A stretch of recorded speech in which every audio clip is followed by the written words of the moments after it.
Siapakah di antara para murid Yesus yang pertama kali memanggil Yesus sebagai anak Allah?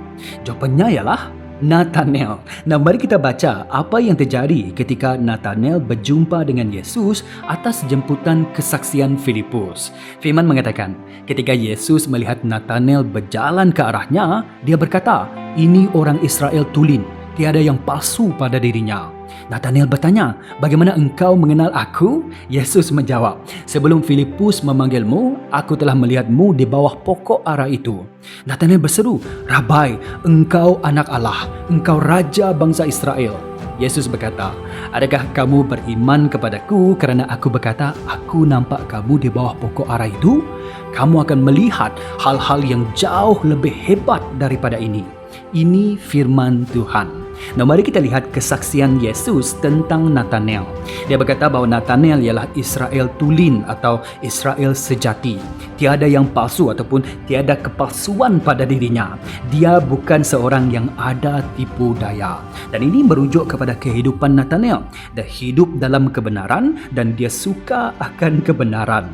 Ini menarik kerana apabila Nathanael mempersoalkan tentang Mesias, dia bertanya, mungkinkah sesuatu yang baik datang dari Nazaret?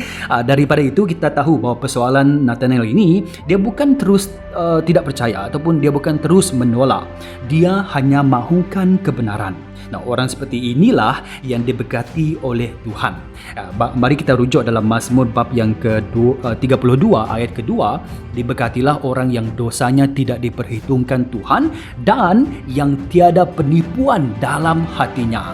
Jadi Nathanael ialah orang yang diberkati oleh Tuhan.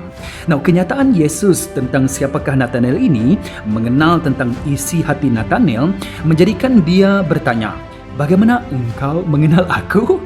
Yesus menunjukkan bahawa dia ada pengetahuan dan juga penglihatan yang luar biasa. Yesus katakan, "Sebelum Filipus memanggilmu, aku telah melihatmu di bawah pokok ara itu."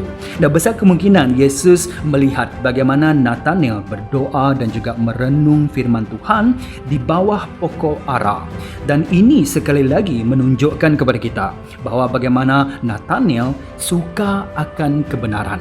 Oleh itu, respon ataupun kenyataan Nathanael ini dalam petikan ini kita harus ambil secara serius, dan kita tahu ianya juga datang daripada iman Nathanael. Sebab itu Yesus berkata, "Adakah kamu beriman kepadaku kerana aku berkata aku nampak kamu di bawah pokok ara itu?" Dan di sini kita melihat kesaksian Nathanael tentang Yesus. Dia katakan, "Rabai, engkau anak Allah, engkau raja bangsa Israel." Nah, ada 3 gelaran yang diberikan kepada Yesus. Pertama, dia katakan Yesus ialah Rabai, artinya guru. Nah, dalam Kristianiti, Yesus ialah Rabai yang mutlak. Dalam Matius bab yang ke-23, Yesus katakan, "Janganlah suruh orang memanggilmu Rabai kerana kamu semua bersaudara dan gurumu hanya satu." Jadi Yesus ialah guru yang mutlak bagi kita. Yang kedua, dia katakan Yesus ialah anak Allah, the Son of God. Yohanes Pembaptis juga pernah bersaksi dalam Yohanes bab yang pertama ayat ke-32, dia katakan dialah anak Allah. Jadi Yesus ialah anak Allah. Dan kesaksian yang ketiga, dia katakan Yesus ialah raja bangsa Israel atau anak Daud atau Mesias yang telah dinubuatkan dalam perjanjian lama. Tetapi kita juga tahu bahawa dia juga raja segala bangsa kerana dia ialah anak Allah, Tuhan atas segala bangsa. Kerana kesaksian Nathanael ini, Yesus berjanji kepadanya, "Kamu akan melihat hal-hal yang jauh lebih hebat daripada ini." Pada bulannya, mungkin kita melihat Yesus hanya sebagai seorang rabai, hanya sebagai seorang guru. Tapi jika kita terus mencari kebenaran, kita terus bersama dengan dia, kita akan mengenali dia dengan lebih lagi sebagai Raja bangsa Israel, sebagai Mesias. Kemudian apabila kita mengenali dia dengan lebih lagi, kita akan tahu bahawa dia ialah anak Allah. Terpujilah Tuhan.